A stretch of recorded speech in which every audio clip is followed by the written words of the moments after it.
molle, une blême, le tremplin. Seule solution, non, j'ai pas la fin. Je tombe depuis longtemps, j'écoute pas mon pièce terminée.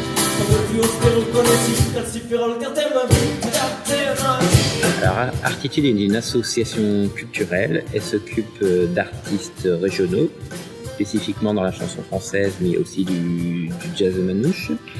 Et on organise des événements, dont un festival sur le vignoble qui s'appelle Vignoble en Fête, qui est un festival itinérant.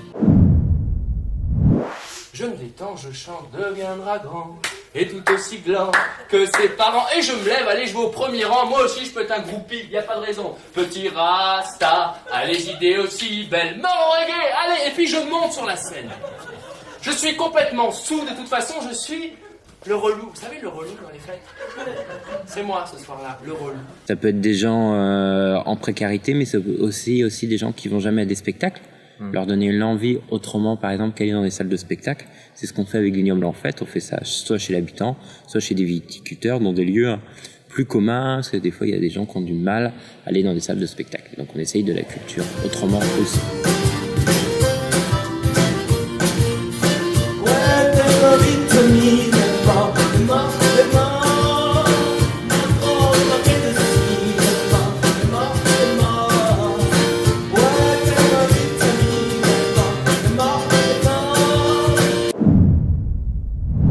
Alors sur la région nantaise au courant de l'année, et puis le festival Vignoble en Fête, il est sur le vignoble nantais. Mais pas moyen de faire autrement. Et c'est laquelle métaphore d'un tailleur sombre, léger, vêtu. Émotion forte, j'en ai trop. Alors, on a une équipe de bénévoles qui agit beaucoup sur les événements, et aussi la communication des événements. Alors, sur les événements, ils sont soit à l'accueil, à la logistique, ou ils parlent de l'association sur les événements, du coup, que l'événement se passe bien. Aussi, ça peut être en faisant un bar ou à la restauration, ils peuvent agir là aussi. Et on a créé une nouvelle activité, donc on a créé un blog que les gens qui viennent sur les événements peuvent écrire soit des articles, prendre des photos ou faire des vidéos. Que chaque jour soit une fête, la tête ailleurs. L'esprit rempli de douceur, la tête ailleurs. Des mentalités de rêveurs, la tête ailleurs. L'esprit rempli de douceur, la tête ailleurs. Des mentalités de rêveurs, oh!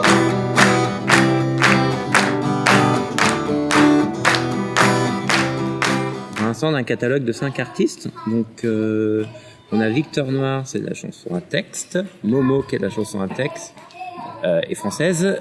Gad Barton, c'est aussi de la chanson française. On a un groupe de jazz manouche qui s'appelle Burfoot, du coup.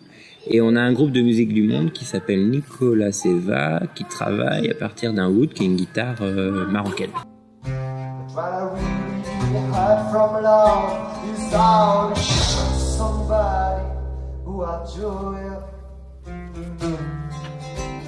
It's not crying that you hear outside. It's not somebody who's seen the light. It's cold and it's broken. Oh, hallelujah.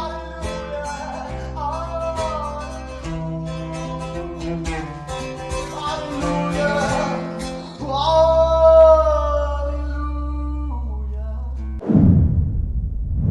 Et pour ces artistes-là, on les développe. Développement d'artistes, c'est-à-dire on leur recherche des dates, on les aide à se structurer pour la sortie d'albums ou sur de la répétition aussi. Voilà, à structurer leur projet. Voilà à quoi on sert.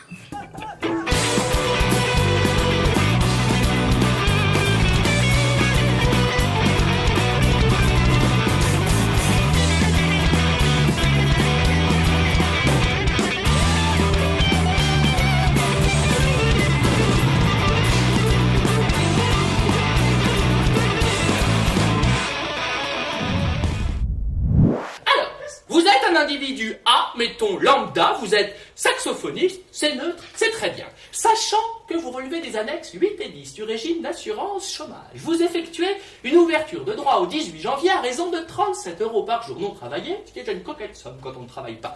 Vous effectuez une semaine d'enregistrement de free jazz bénévole au mois de janvier. Au mois de février, de cachet en tant qu'éclairagiste. Quel rapport? Au mois de mars, désert d'actualité professionnelle. Pour simuler une dynamique, vous louez une salle pour la somme de 800 €. La place est à 8 €. Vous attirez 12 spectateurs, dont 2 invités, c'est vos parents. Au mois d'avril, pour combler ce trou dans votre budget, vous acceptez de faire de la figuration pour jouer Mickey à Marne-la-Vallée. 12 cachets groupés, quand même. Votre orgueil met 1 mois et demi à s'en remettre. À la fin juin, voilà la question. À la fin juin, à combien s'élève le déficit que devront combler les contribuables français par votre faute, monsieur Guillou?